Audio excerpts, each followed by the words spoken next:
आज क्लास 9 का maths exercise 1.3 का क्वेश्चन नंबर 1 सॉल्व करेंगे।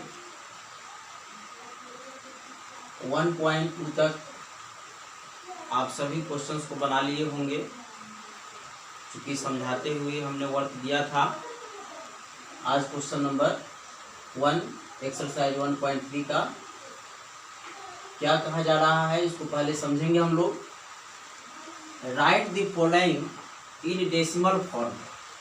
Right the following in decimal form and say what kind of decimal expansion is case. यानी ये जो दिया गया है नंबर ऑफ 6 क्वेश्चंस हैं, ये क्वेश्चन में आपको ये बताना है कि कौन सा डेसिमल का यह प्रकार है। सबसे पहले तो इसको डेसिमल में लाना है। तो डेसिमल में लाने के लिए हम क्या करेंगे, भाग देंगे। भाग देने के बाद में जो हमको क्वोशेंट प्राप्त होगा, तो क्वोशेंट अगर डेसिमल में ही आएगा, लेकिन डेसिमल में अगर वह पूर्ण रूप से कट जाता है, डेसिमल देने के बाद अगर वह पूर्ण रूप से कट जाता है, रिमाइंडर कुछ नहीं बचता है, तो वह होगा terminating. How many kinds of decimal form? तो 2 काइंड्स होता है डेसिमल फॉर्म में। जब हम लिखते हैं किसी नंबर को, तो वह 2 प्रकार का होता है। एक होता है टर्मिनेटिंग, दूसरा होता है नॉन टर्मिनेटिंग। टर्मिनेटिंग का मतलब हुआ कि जो डेसिमल के बाद पूर्ण रूप से कट जाता है, और नॉन टर्मिनेटिंग का मतलब हुआ कि डेसिमल के बाद वह पूर्ण रूप से न कटता। तो सबसे पहले हम यहाँ चेक करेंगे क्वेश्चन नंबर 1 में। ये 36/100 है, तो इसको हम डेसिमल में लाएंगे। तो 0 वाला है, तो इसको डेसिमल में लाने के लिए एकदम आसान तरीका है। 2 0 को हम हटाएंगे नीचे से, तो ऊपर में RHS से 2 अंक के पहले हम डेसिमल डालेंगे। 1 2 यहाँ पर डेसिमल दे देंगे, यानी 0.36 आ गया इसका वैल्यू। तो डेसिमल के बाद ये तो कट रहा है, इसमें रिमाइंडर कुछ नहीं बच रहा है, तो ये हो जाएगा टर्मिनेटिंग डेसिमल। इसको हम क्या कहेंगे, टर्मिनेटिंग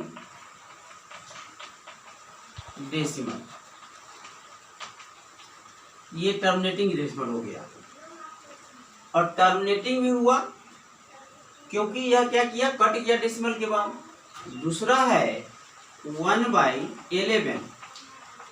अब हम 1 में 11 से डिवाइड करेंगे। 0 वाला नहीं है, ये 0 वाला नहीं है।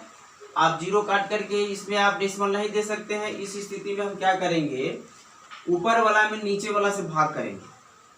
यहाँ 1 में 11 से नहीं डिवाइड होगा, यहाँ डेसिमल डाल देंगे और 0 देंगे। फिर भी यहाँ 11 है और यहाँ 10 है, नहीं कटने वाला है। तो फिर अब डेसिमल तो हम दिए हुए हैं, अब इस पर 0 अगर बढ़ेगा तो यहाँ 0 देना होगा और तब 0 देंगे। अब उसके बाद फिर 11 से लगेगा, 11 9 जा 99 हो गया। फिर ये 1 हो जाएगा, फिर यहाँ 0 देंगे, अब फिर 0 होगा और 0, फिर हो जाएगा 11 9 जा, फिर 1। यानी ये क्रिया बार बार चलते जाएगा। यानी इसका वैल्यू आ गया 0.0909। दैट इम्प्लाइज हम लिख सकते हैं 0.09 पर ये बार का चिन्ह हो सकता है। ये चिन्ह देने का मतलब हुआ कि डेसिमल के बाद ये 09 09 09 09 ये आपको पीरियड बना लेगा, और ये कभी कटेगा नहीं। 09 09 आते जाएगा, ये कभी कटने वाला नहीं है। यानी पीरियड बन गया 0.09 का, माने हमेशा 09 आएगा। तो इस स्थिति में ये एक रिपीट होने वाला ये संख्या आ गया, माने ये रिपीट होगा 09 का 09 09 रिपीट होते जाएगा।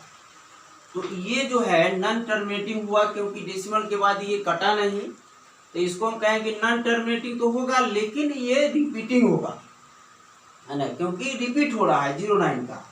तो ये काइंड्स ऑफ यहाँ कहता है डेसिमल फॉर्म लिखने के लिए, से what kind of decimal expansion. तो डेसिमल एक्सपेंशन का कौन सा काइंड है, यहाँ लिखेंगे नॉन टर्मिनेटिंग, नॉन डेसिमल। से अगर मान लेते हैं कि नहीं कटने वाला है, कटता नहीं है और रिपीट नहीं होता है, तो उस स्थिति में आप लिखेंगे नॉन टर्मिनेटिंग नॉन रिपीटिंग। अगर कटे नहीं और संख्या सिर्फ बदलते आ जाए, 0.1 2 3 4 5 6 7 8 9, अपन इसमें रिपीट नहीं होता है, कभी 2 कभी 3 कभी 5 कभी 2 कभी 1, इस तरह से अंक बदल बदल करके आए, तो उस स्थिति में जो है ये नॉन टर्मिनेटिंग होगा और नॉन रिपीटिंग होगा, क्योंकि इसमें कोई भी अंक सीरियली रिपीट नहीं हो रहा है, पीरियड नहीं बना रहा है।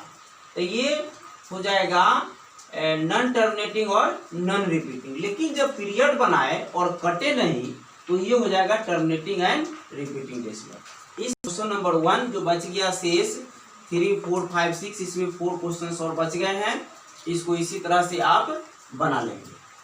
अब क्वेश्चन नंबर 2 में क्या कहता है, वी नो दैट 1/7 का ये मान दिया गया है। क्वेश्चन में 1/7 का मान ये दिया गया है 0.142857, और ये बार का चिन्ह है, इसका मतलब ये रिपीट होगा। 7 के बाद क्या आएगा, 1 4 2 8 5 7, फिर 1 4 2 8 5 7, यानी यह पीरियड बना लेगा, ये कटने वाला नहीं है, यानी यह non terminating and repeating decimal हुआ। 1/7 का मान इतना दे दिया है, और कहता क्या है कि can you predict what the decimal expansion of इतना are without actually doing the long division, if so how। यानी ये कह रहा है कि इसके आधार पर इसका मान आपको बताना है कि 2/7 का वैल्यू क्या होगा, 3/7 का वैल्यू क्या होगा, 4/7 का वैल्यू क्या होगा, 5/7 और 6/7 का वैल्यू क्या होगा। उस स्थिति में 1/7 का मान दे दिया है, तो बिना भाग दिए हुए, विदाउट डिवीजन, बिना भाग दिए हुए आपको पता करना है। तो कैसे बनेगा, 1/7 का वैल्यू दे दिया है, अब यहाँ 2/7 है, तो 2/7 को हम लिखेंगे क्या, 2 × 1/7 लिख सकते हैं आराम से, क्योंकि फिर अगर हम मान लेते हैं 2 में 1 से हम मल्टीप्लाई करेंगे तो 2 होगा, 2/7 हो जाएगा। अब 1/7 का वैल्यू हमको ऑप्टेन है, प्राप्त है, तो 1/7 का वैल्यू इतना हम पुट करेंगे, तो ये हो जाएगा 2 × 0.142857 बार का चिन्ह होगा। अब इसमें गुना कर दीजिए, 2 7 जा 14 कैरी 1, 2 5 जा 10 1 11 कैरी 1, 2 8 जा 16 17 कैरी 1, 2 2 जा 4 1 5, 2 4 जा 8 और 2 1 जा 2 0। ये आपका आ गया वैल्यू 2/7 का। इस तरह से ये आंसर हो गया। फिर कहता है यहाँ पर 3/7 4/7, तो सब उसी तरह से बनेगा। अब मान लेते हैं कि यहाँ लास्ट है 6/7, तो 6/7 का हम बता देते हैं, तो 6/7 का यहाँ लिखेंगे 6 × 1/7, तो 6 और 1/7 का वैल्यू आपको प्राप्त है 0.142857, ये वैल्यू प्राप्त है। अब इसको मल्टीप्लाई कीजिए, 6 24 25 5 5 2 6 2 8 हो गया।